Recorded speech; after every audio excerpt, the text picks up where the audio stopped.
Hello people, and welcome back to Freedom Forest. Today we have quite an exciting bit of harvesting going on, as well as some frost protection, and it's going to be all about our crop of YACON. We've got a very cold snap coming up. Laurie's told me down to around about -1 apparently in the next few days.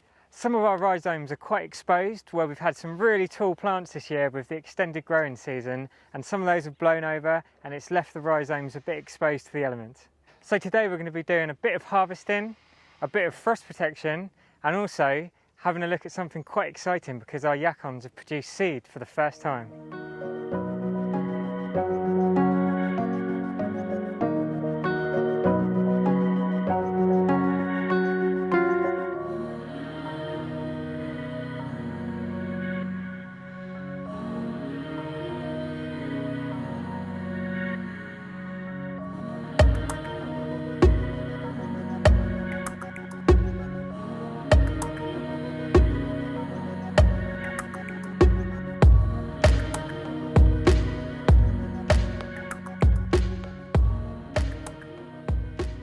So as you can see, these plants have started to get some frost damage, which is no surprise because it is the 3rd of December today and this has only just happened.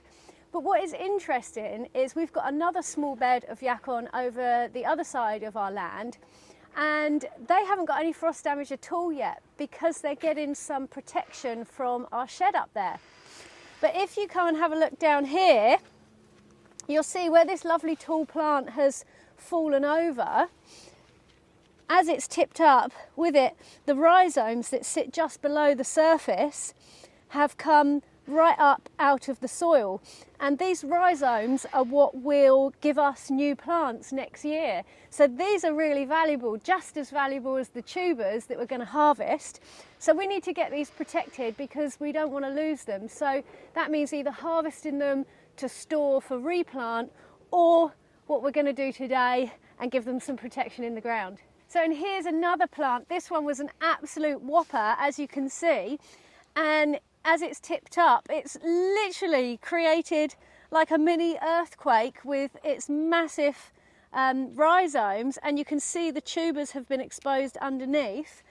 So yeah, we need to deal with the plants that have done this and get some harvest and get some growing tips harvested or protected.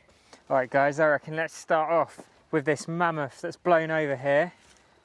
Let's see what we've got going down on here. We've got two different varieties. We've got a red one and a white one. This one looks like it's the red. Now, that's a big chunk of the rhizome there. Often we call them the growing tips, but I'd imagine we'll have some nice tubers down here as well. So Laurie's just gone to get me some secateurs, but in the meantime, we can have a little root around here and see what's going on. Yeah, I think they've grown pretty good this year, to be honest with you. All right, let's get some of this foliage cut away off here.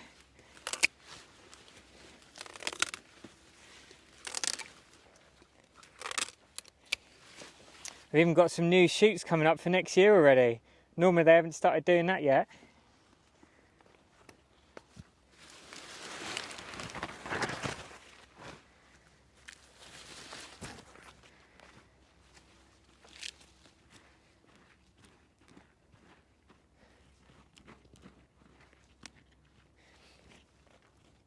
Okay, looks like we've still got more clumps of rhizome down here yet before we get to our tubers. Looks like they've gone pretty deep this year. Well, I'm going to cut these stems off just 4 or 5 inches up above the ground here to give me a bit of room to get in, and a little bit of leverage as well in a minute to hopefully lift some of these beautiful tubers. I'm normally hesitant to use spades or other metal implements, but these are so down there this year that I'm going to have to loosen some of this a little bit so we've got a chance of getting them out. Oh, there we go, I've just stuck it in straight away, that's why I don't like using them.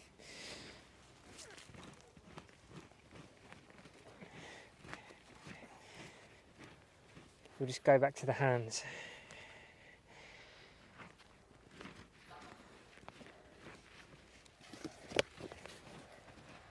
Come on, Laurie. Gosh, it's so dry down here still, actually.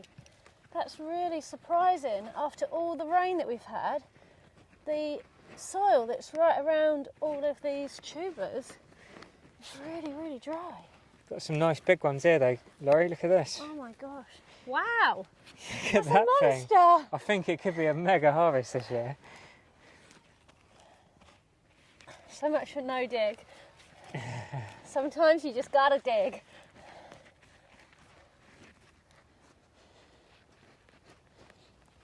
We're getting there now. We're getting there now. It doesn't get more exciting than this, does it? Growing such stunning, beautiful tuber crops, and these aren't even a novelty, they actually taste delicious. Oh, it's getting close. All right, here we go then. First plant of this season.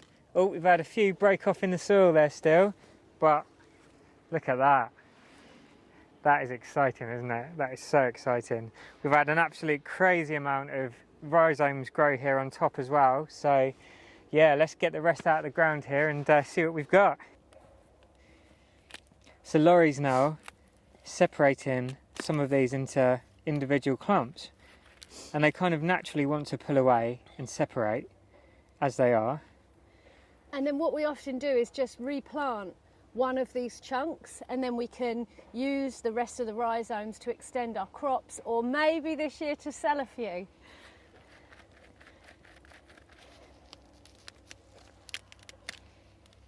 Wow, look at those growing tips. So this here, all of this bit, is the part of the plant that you will grow your next lot of plants from. And this can be divided down. This chunk here could be divided probably into at least 10 sections for new plants. So it's such a productive plant to grow. You can just keep extending your crop and getting more and more for whatever space you've got once you've got this plant growing. It is pretty amazing, and that means you get to harvest and enjoy all of the tubers because you don't have to save those to replant. It's a win-win. Nice. Okay, so we've got all of this from just one plant, our first plant of the day. So this is amazing. So this is all the tubers that we're going to take for harvest. And then this is all the rhizomes or growing tips that we could essentially replant, or we can store them over winter and replant them back in the early spring, or we can gift some tips to our friends or sell some online perhaps. So what an amazing first plant to pull out. So this is the chunk that we've selected to plant back into this hole, because we actually treat this plant as a replant perennial. So most of our crop we will replant back now, and we've not had any issue with those not overwintering. But we will store some rhizomes as well in our polytunnel just to make sure, because obviously we never know what the season is going to throw at us. So this is a pretty big chunk, and like I say, you could divide a chunk like this down into many smaller plants. But what we have found over the years is ideally it's best to plant the biggest chunk that you can back, because that gives you a bigger harvest or a bigger yield for your first year. So this one's going in the hole here, and literally we just pop all of this soil back around, and we leave the stem. We leave a bit of stem coming up from the soil, because that indicates to us and we know where we've harvested and replanted. And it's probably worth noting as well that you can probably see from this material here that this is pretty much almost entirely rotted down wood chips here on top of a complete solid orange clay base down there, about a foot down.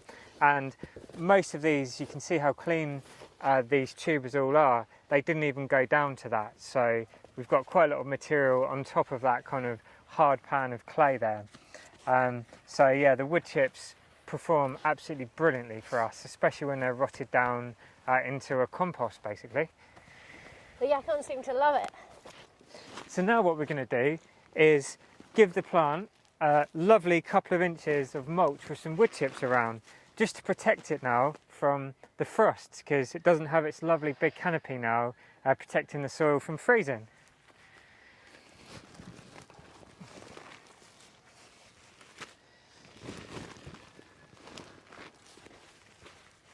So these tubers can actually be eaten fresh as they are. They're really crispy and crunchy, but they will sweeten up if you bring them inside to cure them off for a couple of days. So we're going to put these tubers somewhere warm now, and then we'll start using them in a couple of days' time.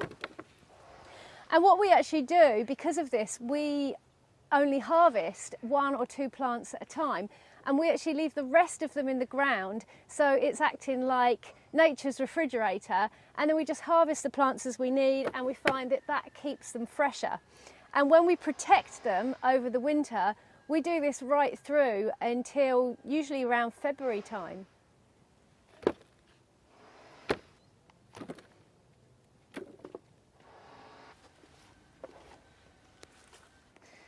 Right, I thought we'll harvest this other one here because this is another one that's blown right over, so it's half out the ground already, so we may as well.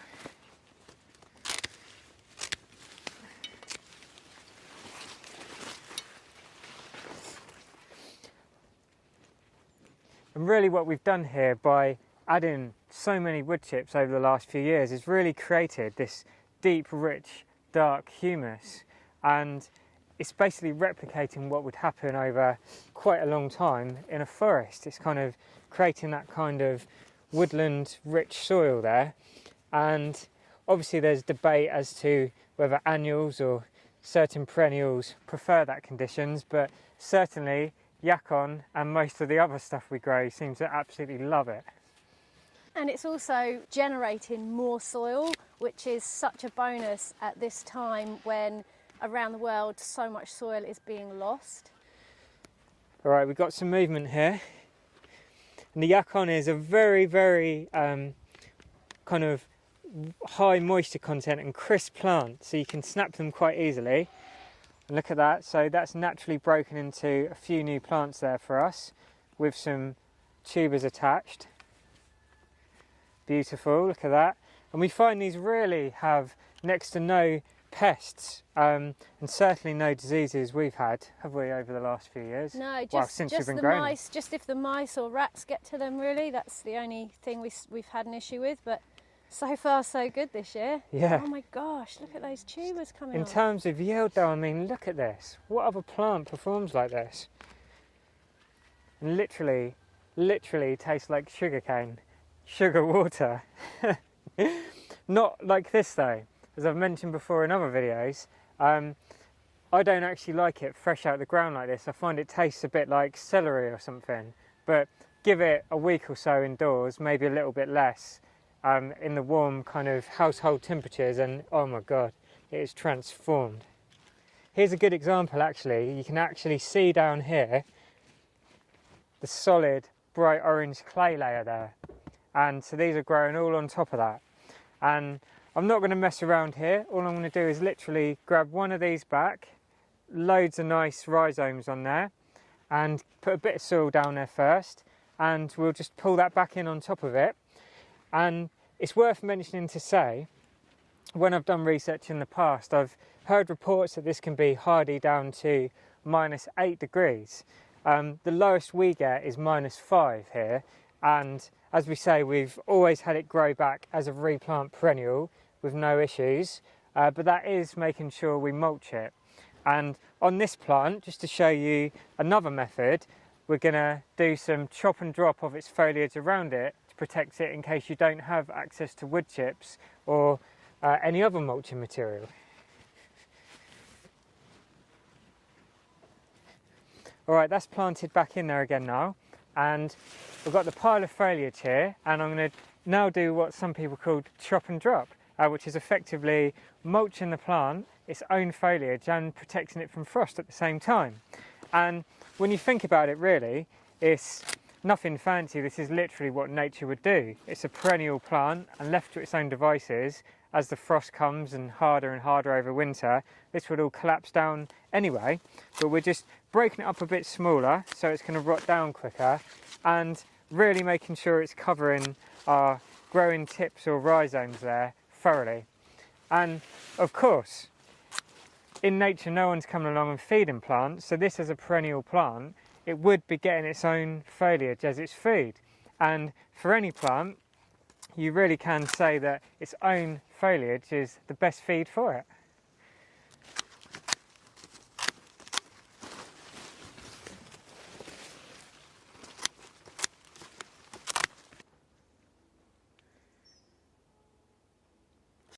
So now we've got a couple of plants harvesting to do us for the next week or so, and we're going to go along through here now and just put some wood chips around the base of all the rest of the plants, just to make sure that they are protected from the upcoming frosts.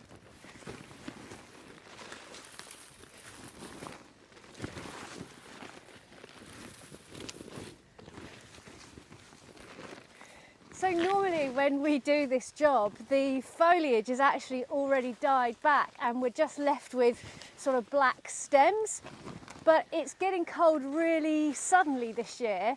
So yeah, we're just trying to get the wood chip in around all the greenery, because I think in the next 3 days, yeah, we could be down to -1. And we want to get this done now just in case we don't have the opportunity to get back to it, even though probably maybe by tomorrow or the next day, a lot of this stuff would have died back even more, and it would make the job easier, but we just want to make sure the plants are all snuggled up and ready for the cold.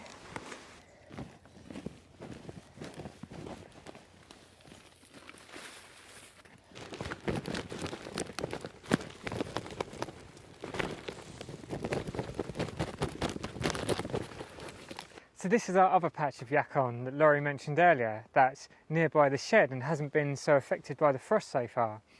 And I was in here the other day, and because these are flowered for so long, they're normally only just about flowering, or they don't get to flower at all before the frost hits them. I noticed that some of these spent flowers, they've actually got some seed in them. And we grow 2 different varieties here. There's a red one and a white tubered coloured one.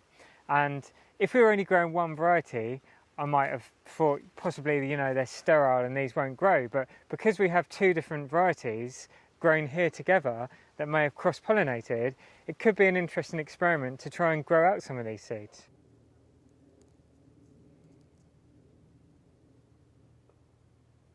So that is all of our YACON plants snuggled up with a good layer of wood chip around their base. So they are ready for the cold weather that we have got coming here in the south of England over the next week.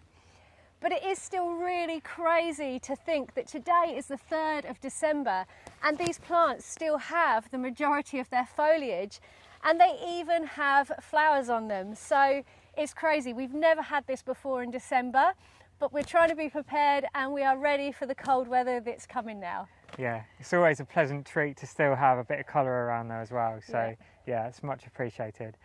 And guys, we'd like to say a massive thank you, as always, for watching. Hope you've enjoyed this video and hope you've maybe even got something from it. We may have inspired you to try some YACON for yourself. We love it. Who knows?